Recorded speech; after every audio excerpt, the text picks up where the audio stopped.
بەناوی خوای گەورە و میهرەبان خۆشحاڵین ئیمڕۆ وەکو ئامادەی کلێڤەری ناحکومی لە خزمەت گروپێک پۆلێک لە قوتابیانی زۆر زیرەک دابین بۆ پێدانی دیارێکی بچووک، بۆ پێدانی بەخششێکی بچووک کە بەڵگەیە هەرچەند گچکە بێ بەڵام بەڵگەیە لەسەر گەورەی ئەو قوتابیانە.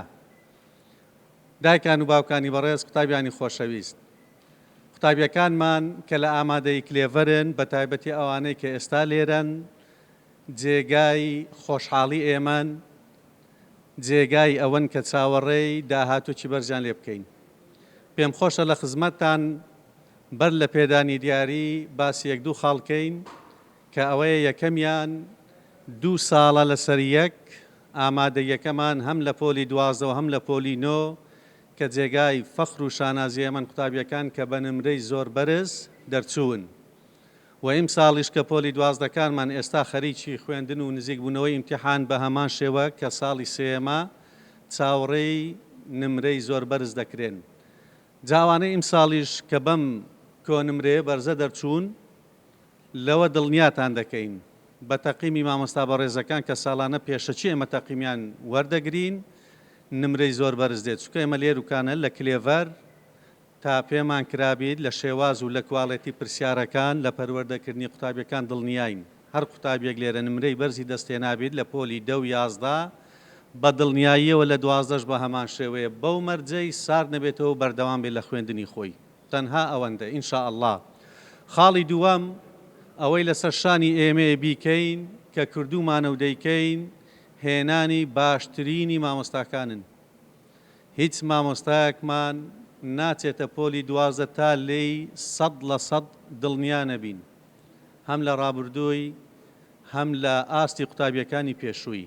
لەوە دڵنیاتان دەکەینەوە مامۆستاکانمان هی ئێوەن کە پشتیان پێ ببەسترێ و لای قوتابیەکانیش باسمان کردووە تەنها پشتان بە یەک مامۆستا بەستن، لەگەڵ یەک مامۆستا بن ئەوانەی کە لێرەن ئێمە لێ مەسوولین لەو قسەی خۆمان. ساڵانی ڕابردووش هەمان وعدمان داوە و جێبەجێش بووە و بینی وشمانە نەتیجەکەی. جا هیوادارین بە تایبەتی ئەوانەی 11 بوون ئێستا کە دەبنە 12 بە هیمەت بەرزیەوە زۆریان نەماوە لەوانەیە ساڵێکی وەکو ئەمڕۆ ئیمتیحانیان بێ و پاش فترەیەکی نەتیجەش دەردەچێت.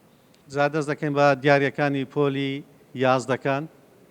یەکەممان هەیە، دووەممان هەیە، سێممان هەیە، هەندێک قوتابی بەڕێزیشمان هەیە ناشارینەوە لەوانەی لەگەڵ سێمەکان کەمێک فەرقێکی زۆریان بە پۆینتات ئەوانە ناومان لێناون قوتابیانی زیرەک، یعنی لەسەرەوەی چوارە من لەگەڵ سێمەکانیش نزیکن ڕاستەکەی، بەڵام لەوانەی لەبەر چەند پۆینتات عەدالەتێکی شەبێ دارگەریەک ئەوەمان کردوتە قوتابی زۆر زیرەک. ئەوانتر یەکەم و دووەم و سێمەکان دواتر زیرەکەکان دەست دەکەین بە دابەشکردنی قوتابیەکان. دەستیان ویلایەک خۆش.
دایک قوتابی ئاسیاکۆ دەستخۆشی لە ئەعدادیە کلێڤەری ئەهلی دەکەم کەوە ڕێزلێنانیان لە کچەکەمنا دەستخۆشییان لێبیتن لە ئەوائلەکان زۆر دەستخۆشییان لێ دەکەم بەڕاستی هیوادارم زیاتر گرنگی بە تەڵەبەکان بدەن هیوادارم لێرەکانە نمرەی بەرزتر بینن ئینشاءڵڵا.